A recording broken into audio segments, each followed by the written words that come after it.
Thank you very much for having me. It's an honor and a pleasure to be here. Thank you, Nada. Thank you, Shima. Thank you to the organizing committee. I have to say that I'm so much impressed, so bravo. Thank you. It has been a wonderful conference so far. So I thought I'd use a little bit of humor. It's 5 o'clock. You guys are tired. You had a very long day. And then, yes, just like Amrita, I wasn't expecting this title. I have nothing to disclose, but in fact, the fact that I love my job. I love it very much. I love it to death, to the point that I never thought I had one working day of my whole life, which is a problem because I do also love endoscopy, not only surgery. I do really, really love research. I love teaching very, very much, and for those of you who know me, you understand that, and I do also love innovation. So I burn out nearly, not quite, nearly, quite often. So I'm not the perfect role model to give this talk. And I am the solely caregiver for my 20-year-old daughter, my cat Tom, who's 8, and my very needy 40-years-old dog. So that adds another layer of commitment. So that's life, basically. I really don't like the term work-life balance. Why? Because it's not really a recipe. Whenever you Google, we were talking about Google, work-life balance, you have the picture of a scale, perfect like this. Just like if you could put the same weight on work and the same weight on family. That's impossible. Now, I'm not very good at math, actually I hate maths, but if we live a 24-hour day and you want to dedicate 8 hours to work, 8 hours you sleep, in 8 hours, you're supposed to have family time, personal time. So just question in the room, how many people always have 8 hours sleep? None. How many of you have 8 hours of family, personal time? How many of you have more than 8 hours of work? All right, so that's why I don't think that work-life balance is the right term. What I'd like to talk about is wellness. Because in order to be happy at work, in order to be happy at home, you have to be well. So what is wellness? The quality of state of being healthy in body and in mind, especially as the result of a deliberate effort. So you're not well unless you try to be well and you make an effort. In contrast to burnout, burnout is when your engine is melting. That's not applicable to us, but is exhaustion of physical, emotional strength or motivation, usually as a result of prolonged stress and frustration. Now, that for us physicians, surgeons, and internists has a completely different meaning. And being well is not the complete opposite of being burned out. So it's not quite simple as that. Why is that? Because we do a tough job. Because we can have moments when we are exhausted, when we don't feel like ourselves anymore. Our family tells us, what's going on? You're not yourself anymore. When you don't feel accomplished, when sometimes you do feel like an imposter, that you don't belong there. So this is a recognized workplace hazard and is very, very dangerous, like a fire, actually, a wildfire. Why? Because 69% of residents, so people who are just starting the career, who have so many less responsibility that attendings, are burned out. 44 consider dropping off training. 44 would not go to surgery, and I don't think that the numbers in GI are very different. And women, of course, are more exposed to burnout in general. Now, do we get wiser, better when we get old? Not really, because 40% of us are burned out. Because actually we do have more responsibility. We do have more responsibility at home too, which doesn't help. And of course, some of us don't treat it and become also depressed. So what are the consequences? You would think that there are consequences on yourself, fair, but there are consequences also on your job, on the patients. So we're treating patients. So you will have, we were listening to patient satisfaction just before, you will have reduced patient satisfaction. You might have a higher complication rate. If you are in academic center, you will see your productivity decrease, plummet. And then also, some of us, unfortunately, commit suicide if they're very depressed and they don't take care of that. And actually, it's a very high percentage if you put everything into the context. So what about women? Well, women have something more, which is called invisible work to add to that. When you get married, you're happy. When you are sharing your life with a partner, you're happy. But that really gives you 7 hours per week of extra work. Now, this work is not paid. This work is invisible. Men, on the contrary, they gain 2 hours of freedom because there is somebody else who's taking care of that. I see a lot of the gentlemen smiling, yes. Wait until you go home if your wife sees that. Now, what is invisible work? It's the things that really you have to take care of in a household. You have to pay the bills, you have to plan things for kids, you have to plan financially, because sometimes women are much better than men doing that. You have to eat, so you have to go grocery shopping. You have to, you want to go on vacation, you have to plan for that. You just don't improvise all the time. So all of these things do add a consistent burden to your life. And of course, they contribute also to burnout. Now, pregnancy. I have a daughter. I'm sure I've seen a lot of kids running around. I'm sure that a lot of the physicians in the room have family and kids. Now, the work-life balance or for women is also complicated related to pregnancy. We as surgeons, but as physicians in general, we have less children, we have children later in life, we have more complicated pregnancy, we have unfortunately more rate of miscarriage, and all of this because of the stress and the amount of work that we do. We chose it, so it's fine, but you have to understand this and you have to know it because it's a very, very personal choice. The other problem is that if you're pregnant and you're a physician, unfortunately, all over the world, in every single country, in every single institution, you will not have the same attention professionally as if you were not pregnant. So every single woman, when she becomes pregnant, feels that she's losing something compared to her male peers. And what does it mean? That we have children much later, which decreases the likelihood of having children at all. Now, the other problem is that if you expect this problem to be only seen as a woman-only problem, you really need to redirect the conversation. It is described in the Bible, but I think it's the only case where a woman, Mary, had a child alone.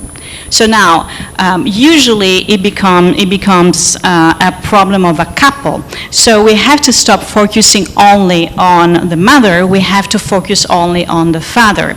And so it is really time that institution, especially hospital, academic institution, but also research institutions start to encourage a paternity leave, which should be mandatory.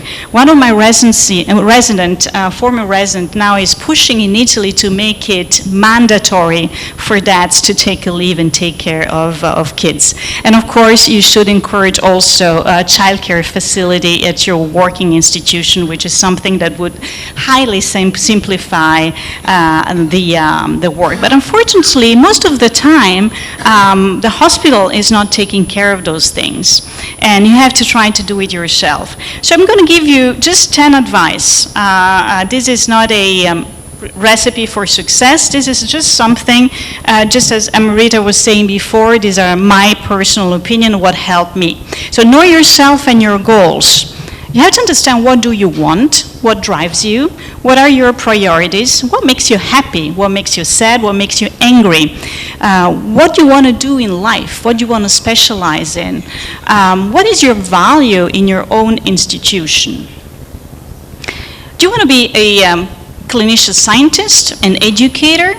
Do you want to be a public health advocate? Do you want to be a clinician administrator? So pick something that is personal, that makes you happy, that makes you proud, and that you can excel in. Know your environment. I found this very, very amusing, and I want to share it with you. All of us, when we speak publicly, we speak very highly of our working environment. That is fair. But in truth, sometimes it's very hard. And you can have difficult situation at work. So this is a primer for sponge divers. And it tells them how to swim with sharks. Assume all and identify fish or sharks. Do not bleed. Practice how to be injured without bleeding. Counter any aggression promptly. So this is something that is amusing, but I think that most of you can relate to something like this. And then very, very funny for women, we bleed every month, especially do not bleed, because otherwise you will be attacked. So it means do not show fragility, because that could prompt more aggression behavior. So choose a job where this is not going to happen. Choose a situation where you can succeed. And the ideal job should really combine autonomy and values. You should have direct relationship with your supervisor, which is going to support your vision and your goals. If that's not the case, that's not the right place for you. And then, you know, if you really do not have those things, you have two choices. It's very simple. Either you go towards burnout, or you need a career change. And that is something that is very, very difficult to accept, but change is not always bad. You can evolve into something different. You can feel free to decide that you want to take a break and do a sabbatical, or do a research year and have your kid, and then go back stronger, more prepared than before. So all of this is very acceptable. Choose a job situation that makes you really realize what you want to be and what you want to do. I had a very long list. I wanted to be in a center that was the top of the world for MIS, where I could do endoscopy, I could do surgery, I could do research, I could do innovation, I could travel.